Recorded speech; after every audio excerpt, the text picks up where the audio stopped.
Panchayat room. આજે વાત કરીશું ખેડૂત મહાપંચાયત વિશે. કેમ બોટાદ જિલ્લામાં ખેડૂત આંદોલન બન્યું ઉગ્ર. હળવદ ગામે રાજુ કરપડાની હાજરીમાં યોજાયેલી ખેડૂત મહાપંચાયત દરમિયાન અચાનક માહોલ ગરમાયો.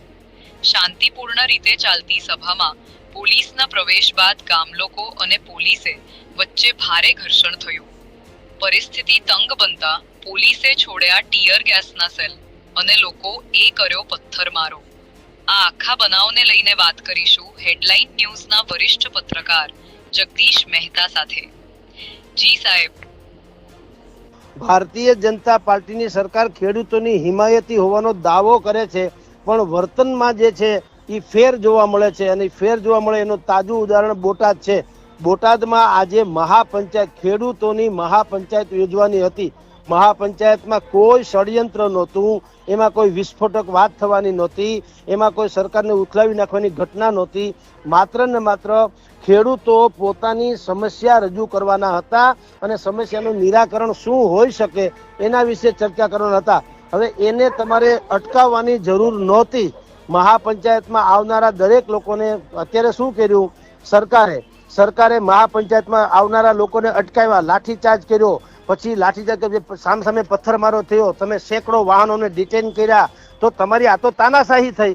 ભાઈ ખેડૂતો જે છે એ બીજું શું કરી શકે? તમે વિચાર કરો, ત્યાં મહાપંચાયત રોજીને એને કરવાનું તો શું હતું? પોતાની સમસ્યા છે એ રજૂ કરવાની હતી. એને બદલે તમે લશ્કરી ઢબે આખા બોટાદને માર્કેટિંગ યાર્ડના ફરતે તમે કિલ્લાબંધી કરી દીધી અને ખેડૂતોને આવતા અટકાવી દીધા.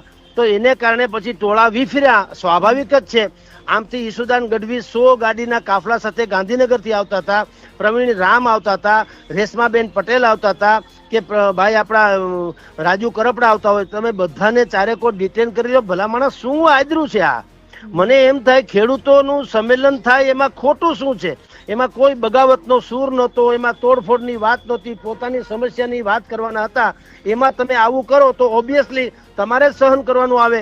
જે હવે આવી રહ્યું છે નજીકના ભવિષ્યમાં સ્થાનિક સ્વરાજ્યની ચૂંટણી છે, જિલ્લા તાલુકા પંચાયતી માંડી નગરપાલિકા સુધીની.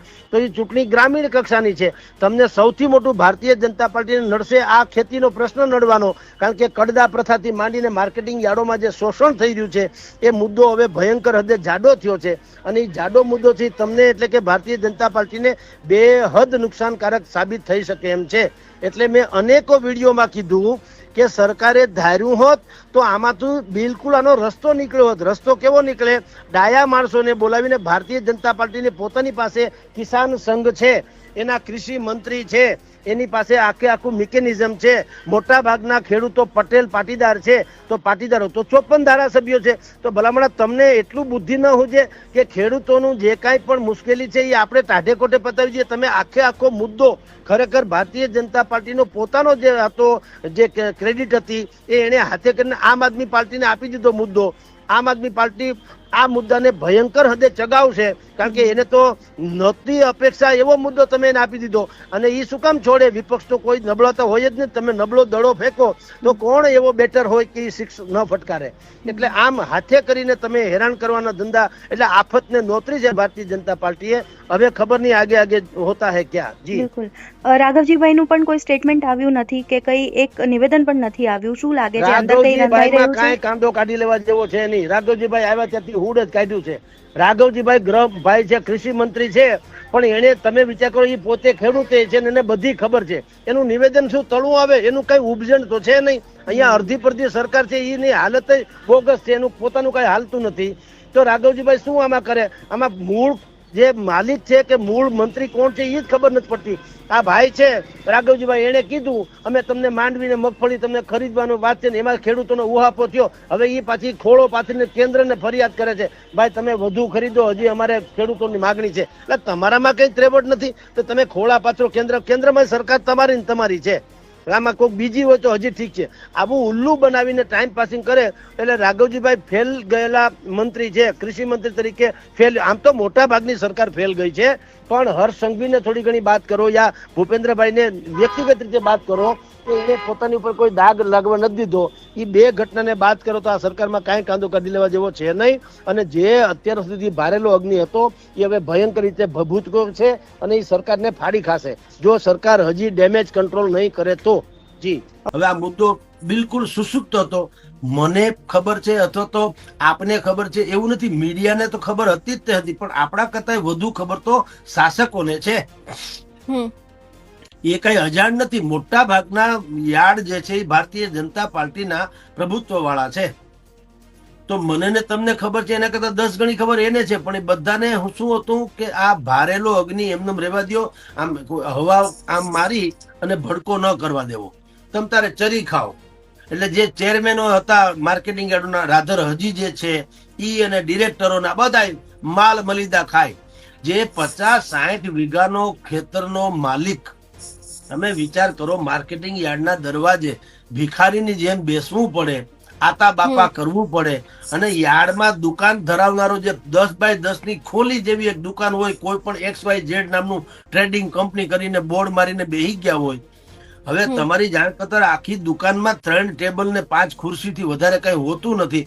ઈ કરોડો રૂપિયા કટકટાવે અને 60 વીઘાનો ખાતેદાર છે બિચારો માથે હાથ દઈને રોતો હોય. તો આ શર્મનાક ઘટના નથી? અને આપણને ખબર છે તો શાસક પક્ષને ખબર ન હોય એવું બને? અને શાસક પક્ષને ખબર ન હોય તો ઈ નકામું ગણાય ને હોય તો ઈ કાયદેસરનું રાક્ષસી ગણાય ને. કારણ કે આવી ઉઘાડી લૂંટ ચલાવવા દેવી એનો અર્થ શું સમજવો? તમને સહકારી ક્ષેત્રના હિમાયતી કે ખેડૂતના હમદર્દ કઈ રીતે માનવા? પછી તમે હાથે કરીને આવું કરો ને પછી વિપક્ષના હાથમાં મુદ્દો આપી દે પછી એમ કહો કે આમાં રાજનીતિ થઈ રહી છે.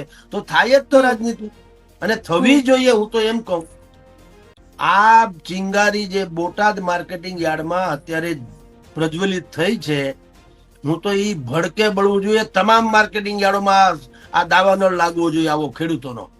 ખેડૂતોને હું તો આહવાન કરું છું, જેટલા ખેડૂતો આપણને કદાચ સાંભળે બેન તમારા માધ્યમ થકી યા કોઈ થકી, કે તમે તમારી જાતને લાચારી જે છે ને એને ગુમાવી દો. લાચારી રાખોમાં. માર્કેટિંગ યાર્ડ જ તમારો ઉદ્ધાર કરે એવું નથી. તમે ફ્રોમ ફાર્મ ટુ ફેમિલી, તમારા ખેતરથી સીધા મારા તમારા જેવા ગ્રાહકો સુધી સીધું ડાયરેક્ટ ડાયલિંગ કરો. કોને ઘઉં, બાજરો, તેલ, ગોળ, ઘી, મગ, અડદ, ચોખા કોને નથી જોતા? એના વગર કોને ચાલવાનું છે? તો તમે વાયા માર્કેટિંગ યાર્ડ, વાયા જથ્થાબંધ વેપારી, વાયા છૂટક વેપારી, વાયા કરિયાણા વાળા, વાયા ફેરિયા, એટલું બધું તમે શું કામ જાઓ છો? તમારી પ્રોડક્ટ છે, અત્યારે તો મોબાઈલ નો યુગ છે. તમે તમારા ગ્રુપમાં ફોન કરી, આપણને જે ઓળખતા હોય આપણા જેવા જેને પણ ઓળખતા હોય ફોન કરીને કહો કે ભાઈ અમારે ત્યાં મગફળી થઈ છે, અડદ થયા છે, તલ થયા છે, ચણા થયા છે, વટાણા થયા છે, જે કઈ પ્રોડક્ટ તમારી થઈ હોય તમે ફોન કરીને કહો કે ભાઈ થયું છે, સારામાં સારું જોતું હોય તો ડાયરેક્ટ તમને મળશે. તો આપણને આમાં બેનિફિટ કેટલો મળે તમને કહું બેન, જેની કોઈ સીમા નહીં. આ બાબતમાં કોઈએ હજુ સુધી બહુ ડેપ્થમાં વિચારણા નથી કરી. આ શર્ટ મેં જે પહેર્યો છે એનું વજન છે 250 ગ્રામ. 250 ગ્રામના મેં 2,500 રૂપિયા આપ્યા. હવે આવા 4 શર્ટ લ્યો એટલે 1 કિલો થાય તો મારે કેટલા પૈસા આપવા પડે? 2.5 ને 2.5 5 ને 5 ને 5 10,000 રૂપિયાનું 1 કિલો આ પ્રકારનું કાપડ મને મળે છે. આ કલર વાળું છે, એમાં બોન્ટેક્સ કલર નાખી દે, કોલર છે, બધું છે, 2 ઘડી માની લ્યો. પણ બન્યું તો રૂ માંથી ને, પ્લાસ્ટિક તો છે નહીં, છે તો રૂ. તો કપાસમાંથી બનેલો શર્ટ જો 1 કિલોનો 10,000 રૂપિયા વેચાતો હોય તો 1,600 રૂપિયા મણ એટલે 20 કિલો. અને ના ખાલી 1,600 રૂપિયા. તમે વિચાર તો કરો, સોના કરતા ઘડામણ કોઈ દી મોંઘું હોય કે સાંભળ્યું? 1 તોલો સોનું તમે લ્યો અત્યારે ભાવ 1.25 લાખ રૂપિયાની આળે ગાળે છે. પણ એના જે ઘાટઘૂટ જે ઘડામણ જે છે એ કેટલું હોય? 2% 5% એવું હોય ને. પણ 1.25 લાખનું સોનું 1.5 લાખનું ઘડામણ એવું હોય કોઈ દી? એમ તમે કલ્પના કરો. રૂ તો આ છે ને, આ મેં શર્ટ પહેર્યો એ રૂનો છે શર્ટ, એ તો સ્વાભાવિક છે. હવે એ રૂના શર્ટના મેં કીધું એમ કિલોના 10,000 રૂપિયા લે છે આપને આ સ્ટોર વાળા, જ્યાંથી આપણે લઈએ છીએ તે. તો ખેડૂતને કેટલા મળે છે? 20 કિલોના 1600 રૂપિયા. કલ્પના તો કરો, ગાળો તો જુઓ. બિલકુલ. એટલે હું ખેડૂતોને કહું છું, જે મરચા, જે રીંગણા, ધોરાજીમાં રીંગણા એક ભાઈએ વેચવા આવ્યા માર્કેટિંગ યાર્ડમાં, 5 રૂપિયાના 8 કિલોની ભારી હોય ને 8 કિલોની હોય, ઈ 5 રૂપિયામાં ભારી લેવામાં આવી. 8 કિલો રીંગણા 5 રૂપિયામાં, 65 પૈસાની આળે ગાળે થયા કિલોના, 65 પૈસા. બેન હંસીની બેન, તમે માર્કેટિંગમાં જતા હશો, શાક માર્કેટમાં 65 રૂપિયાના રીંગણા કોઈ દી સાંભળ્યું? સતયુગમાં નતા સાંભળ્યા. અટાણે તો જવા દ્યો. તમને ને મને રીંગણા શાક માર્કેટમાં કેટલામાં મળે છે? 20-25 રૂપિયા કિલો. તો 65 પૈસા અને 25 રૂપિયા, ગાળો તો જુઓ. ઈ વચ્ચેના આટલો જે ગાળો છે ઈ કોણ ખાઈ જાય છે? જેને ખેતી સાથે સ્નાન સૂતકનો સંબંધ નથી, જેણે શેઢો ખેતરનો જોયો નથી, જેણે કોઈ દી વાહુ એટલે કે ઉજાગરે ગયા નથી, પાણી વાળ્યા નથી, જેણે હળ હાંક્યા નથી, નિંદામણ કર્યું નથી, પાથરા ભેગા કર્યા નથી, કુંદવા એટલે કે કારલું, માંડવીનું કારલું હોય મગફળીનું, કુંદવા કર્યા નથી, પછી ખપાળીથી ખાપી નથી, કોઈ જાતનું ખબર જ નથી. એને ખેતર હારે લેવા દેવા જ નથી. આપણી જેમ આવા ઉજળા લુગડા પહેરીને આવી હું જે બેઠો છું એવી ઓફિસમાં બેહી ખાલી બસ માર્કેટિંગ યાર્ડનો જે ઓક્શન કરનારો માણસ રાખ્યો છે, પગારદાર, જેનો પગાર 50,000 થી ઉપરનો હોય છે, જેને ખરેખર તો ખેડૂતના હિતમાં વાત કરવી જોઈએ, એને બદલે એને એ લોકો થાંભી લે. એટલે ઈ આવીને હરાજી શરૂ કઈ રીતે કરે ખબર છે? રીંગણા હોય તો રીંગણા, મરચા હોય તો મરચા. વિડીયો બધા ગૂગલમાં ઉપલબ્ધ છે, એટલે કહું છું. બિલકુલ. મરચા ગોલરિયા મરચા, લાલ મરચા ગોંડલના આખા વર્લ્ડમાં પ્રખ્યાત છે.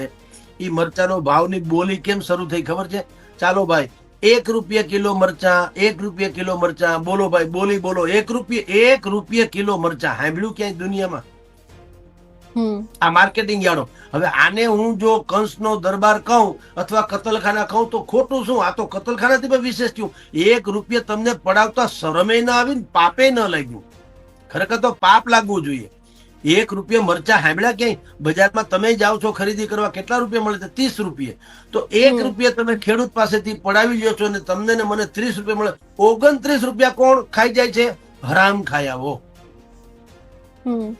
એની સામે માર્કેટિંગ યાર્ડમાં ડખા થયા. બોટાદમાં ચિનગારી પ્રગટી ગઈ. એની જ્વાળા બધા જ માર્કેટિંગ યાર્ડોમાં લાગવી જોઈએ. અને હું તો ઈચ્છું કે દરેક માર્કેટિંગ યાર્ડો જે છે એ પોતપોતાનું પાપનું પ્રાયશ્ચિત કરે, અત્યાર સુધી જે કર્યું હોય તે, અને હવે બિલકુલ નિર્ક્ષીર તારવીને ખેડૂતોના હિતમાં કામ કરે તો કાંઈ વાંધો નથી. બાકી જો એની રાક્ષસી વૃત્તિને આ પ્રકારની શોષણ નીતિ ચાલુ કરશે તો હવે સાહેબ યુગ પલટી ગયો છે. ખેડૂતો તમને હખે જીવવા નહીં દે. માર્કેટિંગ યાર્ડોને તાળા લાગે નહીં તો પણ નવાય નહીં. જી બેન. ઓકે, ખૂબ ખૂબ આભાર સર, આપ અમારી સાથે જોડાયા તે બદલ. નમસ્કાર.